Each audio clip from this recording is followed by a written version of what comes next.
முருகப்பெருமானை எங்கு நினைத்தாலும் அந்த இடத்திலே முருகப்பெருமானை எழுந்தருளச் செய்கின்ற ஆற்றல் இந்த கந்த சஷ்டி கவசத்துக்கு உண்டு.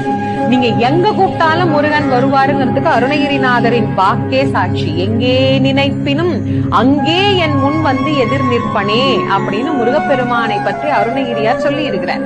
அப்போ எங்க வேணாலும் முருகனை கூப்பிடலாம். முருகா, இந்த இடத்துல எனக்கு ஒரு பிரச்சனை, நீதான் வந்து காப்பாத்தணும்னா அந்த இடத்திற்கு முருகனை வரவழைக்கும் தாரக மந்திரமாக இந்த கந்த சஷ்டி கவசம் நமக்கு பயன்படுகிறது. இத கந்த சஷ்டி கவசத்திலேயே நாம பார்க்கலாம். வர வர வேளாய் உதனார் வருக, வருக வருக மயிலோன் வருக, இந்திரன் முதலா எண்ணிசை போற்ற மந்திர வடிவேல் வருக வருக, வாசவன் வருகா வருக வருக அப்படின்னு எப்படியெல்லாம் முருகன் வரணும் அப்படின்னு வர்ணித்து அழைக்கக்கூடியதாக இது அமைந்திருக்கு. ஆக முதல்ல இது முருகனை நம்மிடம்